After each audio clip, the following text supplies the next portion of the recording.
आओ आओ दोस्तों, चलो इस चैप्टर को कंटिन्यू करते हैं। अरे यार, मैं तो तुम्हें प्रॉमिस किया था कि आज इस चैप्टर को ख़त्म कर देंगे।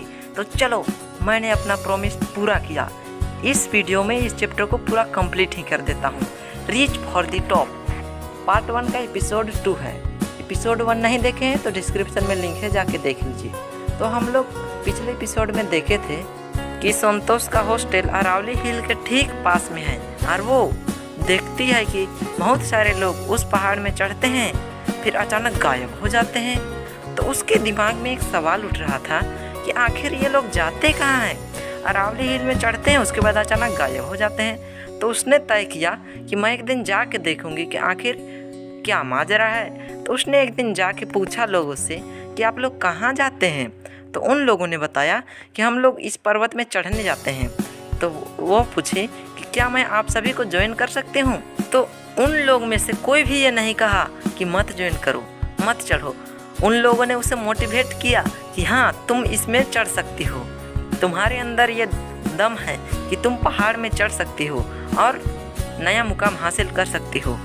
और इसी मोटिवेशन से उसके ऊपर माउंटेनियरिंग का भूत सवार हो जाता है। भूत नहीं यार, उसके अंदर माउंटेनियरिंग का इच्छा जाग जाता है। उसे पहाड़ पर्वत में चढ़ना इंटरेस्ट लगने लगता है। तो उसी के लिए उसने पैसा जमा करना शुरू कर दिया, क्योंकि पहाड़ चढ़ने से पहले तो सीखना पड़ता है ना। तो सीखने के लिए उसने एडमिशन करवाया Uttarakhand Nehru institute of mountaineering.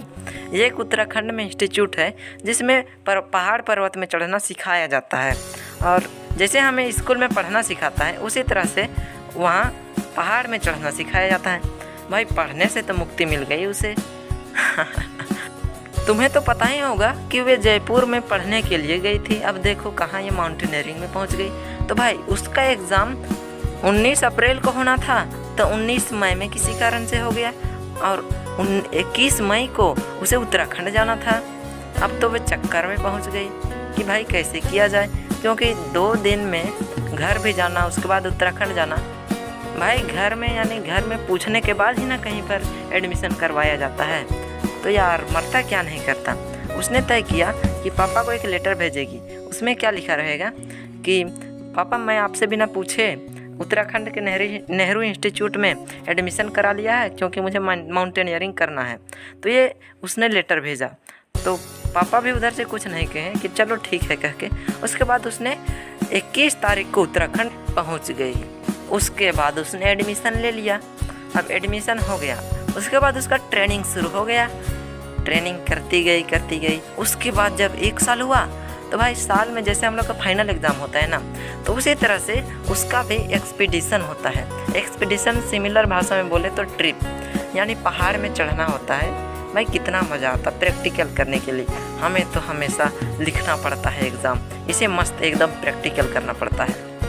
पढ़ना लिखना से एकदम टेंशन नहीं। तो हर साल इसी तरह से एक्सपीडिशन होता था। लगातार 4 साल एक्सपीडिशन हुआ। इन 4 सालों में उसने बहुत चीज़ सीखा। क्या क्या चीज़ सीखा उसने, कैसे चढ़ते हैं वो सब सीखा। क्लाइंबिंग स्किल उसे एक साथ बोल देते हैं। तो उसने क्लाइंबिंग स्किल सीखा और उसके शरीर के अंदर ठंड प्रतिरोधक क्षमता और ऊंचाई प्रतिरोधक क्षमता पैदा हुई। उसे चाहे कितनों ठंड में चले जाए, उसके अंदर कोई बुखार नहीं होता था। और वो कितने ऊंची में चले जाए, उसे सांस लेने में कोई दिक्कत नहीं होता था। भाई, ऊपर जाने से सांस लेने में इसलिए दिक्कत होता है क्योंकि नीचे जितना घना हवा होता है ना यार, ऊपर उतना घना नहीं होता है। समझ गई। तो भाई, ये 4 साल से जितना मेहनत कर रही थी, उसका फल उसे 1992 में मिला।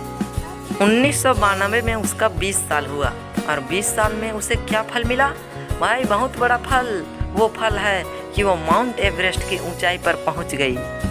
उसने सफलतापूर्वक माउंट एवरेस्ट की ऊंचाई पर पहुंचकर भारत का झंडा फहराया। कितना मज़ा आया होगा यार। सबसे ऊपर तक पहुंचना बहुत बड़ी बात होती है यार। तो पहली बार इसने माउंट एवरेस्ट पहुंचा।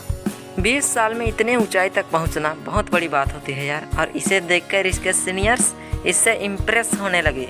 सीनियर्स मतलब इससे बड़े जितने भी लोग थे, वो बहुत इम्प्रेस थे इनसे, बहुत खुश थे। और इनके माता पिता का तो खुशी का ठिकाना ही नहीं था। और जब ये माउंट एवरेस्ट में चढ़ रहे थे उस समय बहुत सारे लोग को मदद भी की। उसमें से कुछ लोगों को बचाने में असफल रही, लेकिन बहुत से लोगों को उसने बचाया। एक बंदा था जिसका नाम था मोहन सिंह, उसके पास ऑक्सीजन ख़त्म हो गया था।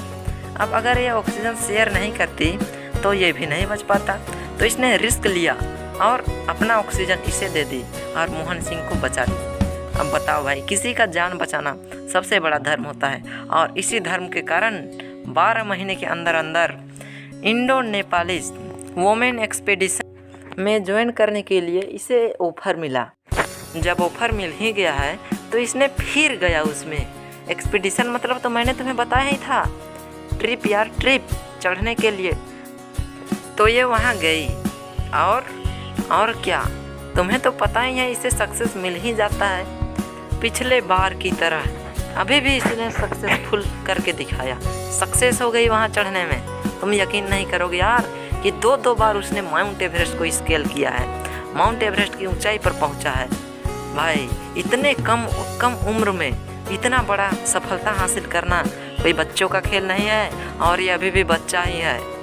20-21 साल में इतना बड़ा सफलता हासिल करने के लिए हमारे देश के सरकार ने, उस समय जो भी सरकार थे, उसने पद्मश्री अवार्ड दिए, और ये बहुत बड़ा अवार्ड होता है भाई।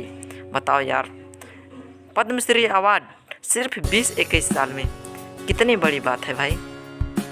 तो इसने अपने फीलिंग्स को बताते हुए कहा कि जब मैं दुनिया के सबसे ऊंचे स्थान में थी, उस समय जो फीलिंग्स था उसे मैं एक्सप्लेन नहीं कर सकती, ना ही मैं बता सकती हूँ। इतना मज़ा आ रहा था कि उसे कल्पना भी नहीं कर सकते। पूरी धरती के ऊंचाई पर जब हमारा तिरंगा लहर रहा था, उस समय मुझे बहुत प्राउड फील हो रहा था कि मैं एक भारतीय हूँ, और भारतीय होकर दो बार दुनिया के सबसे ऊंचे स्थान पर जाकर अपने भारत देश के झंडा को फहराया है। और एक बड़ी बात तुम्हें बताना था भाई, ये इन्वायरमेंट से भी प्रेम करते थे, यानी पर्यावरण से, और इसीलिए इसने माउंट एवरेस्ट जैसे ऊंचे स्थान से 500 किलो का कचरा उतार कर लाया। भाई मुझे लगता है इतना कचरा आया कहाँ से।